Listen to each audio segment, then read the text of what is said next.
The wizard studies में आप सभी लोगों का एक बार फिर से स्वागत है। आपके लिए एक प्रश्न है कि निम्नलिखित में से किसमें बायोमार्कर का उपयोग किया जाता है। पहला है कि रोगियों में प्रोस्टेट कैंसर के निदान के लिए, दूसरा है कि मनुष्य के रक्त में वायरस की मात्रा के मापन के लिए, और तीसरा है प्रीक्लेम्पसिया की प्रारंभिक भविष्यवाणी के लिए। नीचे कूट दिया गया है। पहला केवल 1 या 2 3 या 1 3 या 1 2 3 प्रारंभिक परीक्षा के सवाल और मुख्य परीक्षा से संबंधित इसी बायोमार्कर्स के प्रश्न इस तरीके से पूछे जा सकते हैं कि बायोमार्कर्स में स्वास्थ्य क्षेत्र में क्रांति लाने की क्षमता है, लेकिन इसके साथ जुड़ी विभिन्न चुनौतियों और विभिन्न क्षेत्रों में इसके उपयोग के बीच संतुलन बनाने की आवश्यकता है। टिप्पणी करें। ये इन दोनों का सवाल अगर आप जानना चाहते हैं तो इस वीडियो को पूरा देखिए, और इस पूरे वीडियो को देख करके आपको ये दोनों सवाल बहुत ही आसानी से सॉल्व कर लेंगे। तो आइए देखते हैं।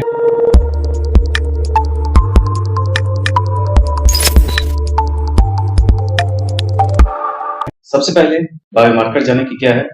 बायोमार्कर जिन्हें जैविक मार्कर के रूप में भी जाना जाता है, जैविक अवस्था या स्थिति के मात्रात्मक संकेतक हैं। इनमें अणु, जीन, प्रोटीन या शरीर के भीतर अन्य विशेषताएं शामिल हो सकती हैं जो सामान्य या असामान्य जैविक प्रक्रियाओं या उपचार के प्रति प्रतिक्रिया को प्रकट करती हैं। कहने का मतलब है कि अगर शरीर में किसी भी प्रकार की जैविक क्रियाओं का अलग से हम कोई जांच कराते हैं, तो किसी भी प्रकार की जो जांच होती है उन जांचों में, जैसे कि आप यहाँ देखें कि स्तन कैंसर के जोखिम के लिए BRCA1 या BRCA2 जैसे DNA अनुक्रम की जांच होती है, तो ये जांच से ये पता कर सकते हैं कि ये एक बायोमार्कर है, यानी कि ये पहचान है शरीर में जैविक रूप से इस चीज के बढ़ोतरी के। जैसे होता है कि कोई तत्व बढ़ गया तो अलग संकेत, कोई चीज घट गया तो अलग संकेत, तो ये एक बायोमार्कर है। जैसे कि सामान्य और भी साधारण शब्दों में समझें कि जैसे हाई ब्लड प्रेशर में आप देखते हैं कि लोग कहते हैं कि नमक कम कर दीजिए तो हाई ब्लड प्रेशर सही हो जाएगा, और अगर बीपी लो हो जाए तो लोग कहते हैं कि नमक बढ़ा लीजिए तो सही हो जाए। तो ये एक बायोमार्कर है। शरीर में किस तत्व की कमी है, उस तत्व को अगर हम जान लें तो वो एक बायोमार्कर के रूप में हम उसे जानते हैं, तो वही है बायोमार्कर। तो शरीर में प्रोटीन बढ़ा है या कोई रक्त की मात्रा बढ़ गई है, आयरन की मात्रा बढ़ गई है, किस तत्व की कमी हो गई, किस तत्व की बढ़ोतरी हो गई, ये इन चीजों के बढ़ोतरी से बीमारियों का पता लगाने के लिए डॉक्टर्स क्या करते हैं कि ये जांच कराते हैं, और जांच करने में जो बड़ी बड़ी बीमारियां हैं उनको लेकर के बहुत ही आसानी से पता कर लेते हैं। तो वही है बायोमार्कर। अब आगे देखें बायोमार्कर के प्रकार। तो पहला प्रकार है आनुवांशिक बायोमार्कर।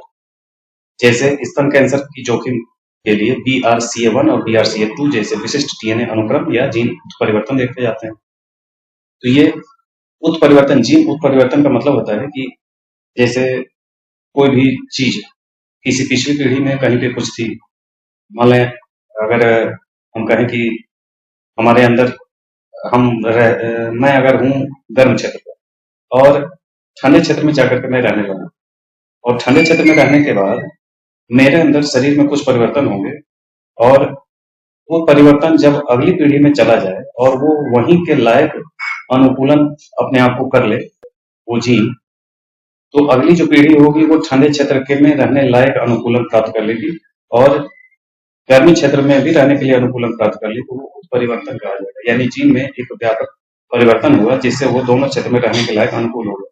सामान्य तौर पर ऐसा बहुत धीमी गति से होने वाली चीजें हैं ये, और ये इतनी आसानी से होते नहीं है। आगे देखें आनुवांशिक बायोमार्कर के बाद दूसरा होता है प्रोटीन बायोमार्कर। प्रोस्टेट कैंसर के लिए एंजाइम, हार्मोन या प्रोटीन जैसे PSA, प्रोस्टेट विशिष्ट एंटीजन, इसकी जांच की जाती है। ये पता करने से आपको प्रोस्टेट की जांच का पता चल जाएगा प्रोस्टेट कैंसर है या नहीं। तीसरा है मेटाबॉलिक बायोमार्कर, यानी ग्लूकोज या कोलेस्ट्रॉल के स्तर जैसे मेटाबोलाइट्स, इसकी जांच करते हैं तो इसका पता चल जाता है।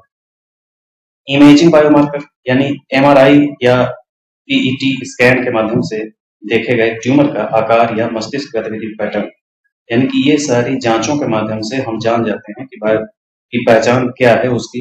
उसी के आधार पर हम ये निष्कर्ष तक पहुंच जाते हैं कि किसी के शरीर में ट्यूमर है या किसी के शरीर में कैंसर है या क्या है, ये सारी चीजों को जानने का एक प्रकार है। बायोमार्कर उसी से जुड़ा हुआ है। आगे देखें इसकी कार्यप्रणाली कैसी होती है। बायोमार्कर का पता विभिन्न तरीकों से लगाया जा सकता है, जिनमें रक्त परीक्षण, इमेजिंग या ऊतक बायोप्सी ये सब शामिल होता है। इन्हीं के माध्यम से हम जान पाते हैं कि बायोमार्कर्स कैसा कार्य कर रहा है। मापन, तो बायोमार्करों के स्तर और उपस्थिति को मापा जाता है और विशिष्ट स्थितियों से जुड़े सामान्य श्रेणी या पैटर्न से उसकी तुलना की जाती है। जैसे कि कोई कोशिका है, उस कोशिका में जो वृद्धि अगर कंट्रोल से बाहर जा रही है, कोई कोशिका बहुत तेज गति से वृद्धि करे, तो वही कैंसर का एक प्रकार माना जाता है। कैंसर कोशिकाएं जो है बहुत तेज गति से वृद्धि करती, तो वो एक पैटर्न है। उस पैटर्न को जान गए तो वैसे ही एक अलग अलग बीमारियों में किसी विशेष विशेष प्रकार के तत्व का तेजी से बढ़ना, किसी विशेष प्रकार के ऊतक का तेजी से बढ़ना या तेजी से घटना, ये सब एक पैटर्न होते हैं, एक टाइप होते हैं, जिसके माध्यम से उसको माप करके पता कर सकते हैं। पता लगाए गए स्तरों की व्याख्या जैविक स्थिति या बीमारी को समझने के लिए की जाती है। उदाहरण के लिए कुछ प्रोटीन का बढ़ा हुआ स्तर सूजन या कैंसर के संकेत हो सकते हैं। जैसे अभी बताया कि रक्त में किसी भी प्रकार के तत्व, जैसे ब्लड में आरबीसी का काउंट जो आप देखते हैं कि कम ज्यादा होना या प्लेटलेट्स का कम ज्यादा होना, वैसे ही प्रोटीन का कम ज्यादा होना, आयरन का कम ज्यादा होना, ये सारी चीजें एक बायोमार्कर्स उत्पन्न करते हैं। उसी से ये व्याख्या की जाती है।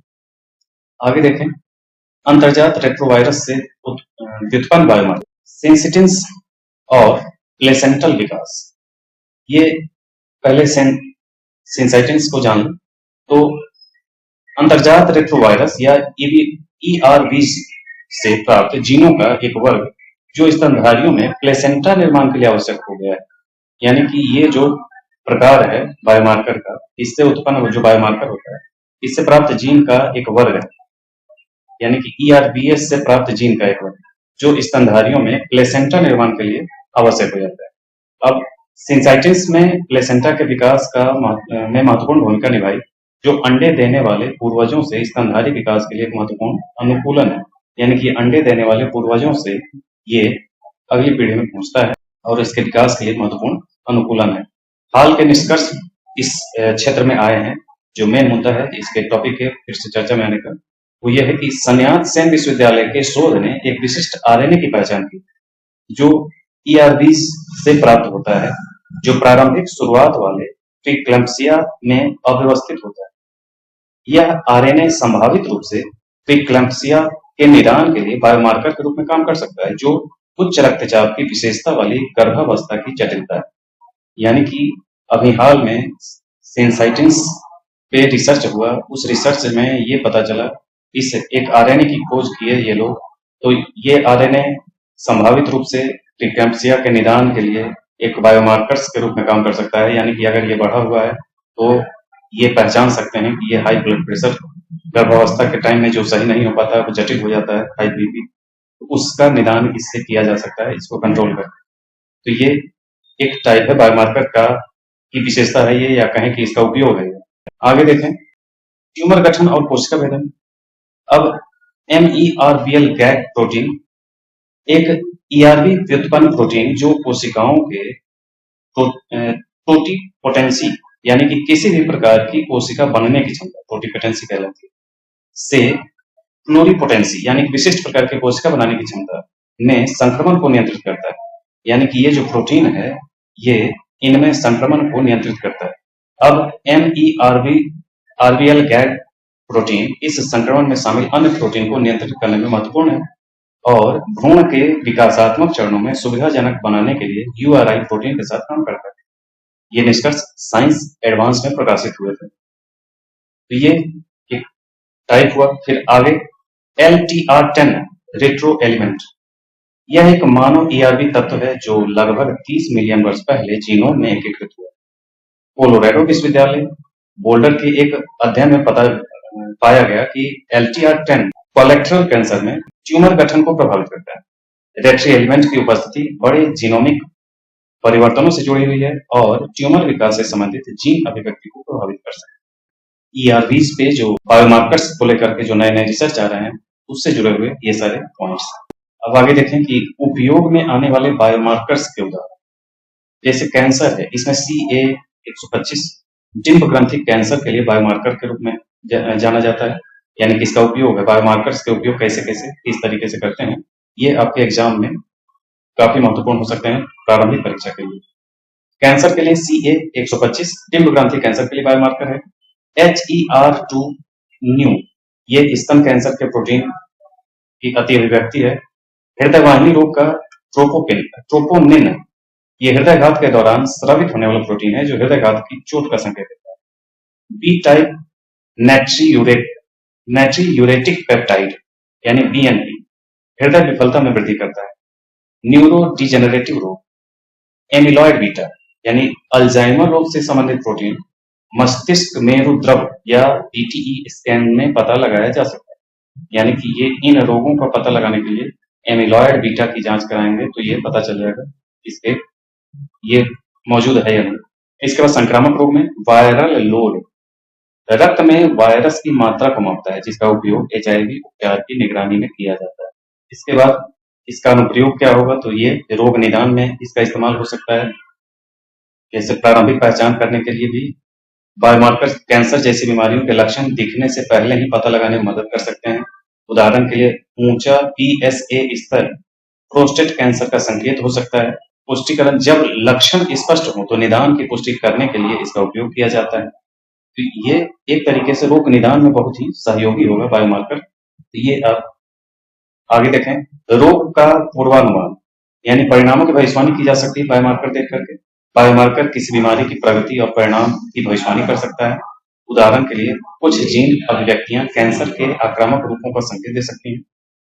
उपचार प्रणाली यानी प्रतिक्रिया मूल्यांकन इसका उपयोग यह देखने में किया जाता है कि उपचार कितना अच्छा काम कर रहा है।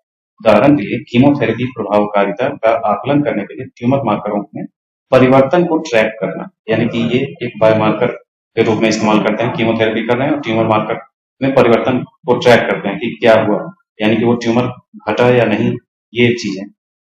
आगे समायोजन चिकित्सा बायोमार्कर स्तरों के आधार पर उपचार योजनाओं को समायोजित करने में मदद करता है, व्यक्तिगत चिकित्सा में सुधार करता है। व्यक्तिगत चिकित्सा में क्या इसका अनुप्रयोग है तो बायोमार्कर व्यक्तिगत आनुवांशिक या आणविक प्रोफाइल के आधार पर व्यक्तिगत उपचार रणनीति को सक्षम करता है। उदाहरण के लिए कैंसर के उपचार में लक्षित उपचार विशिष्ट आनुवांशिक उत्परिवर्तनों पर आधारित है, तो ये व्यक्तिगत उपचार में सहयोगी है। दवाएं विकसित करने में भी इसका इस्तेमाल हो सकता है। बायोमार्कर्स का उपयोग संभावित दवा लक्ष्यों को पहचान करने और नैदानिक परीक्षणों के दौरान नई दवाओं की प्रभावशीलता को मान्य करने के लिए किया जाता है। बायोमार्कर स्तरों में परिवर्तन की निगरानी करके नई दवाएं संभावित दुष्परिणामों का आकलन करना, इसके माध्यम से निगरानी की जा सकती है।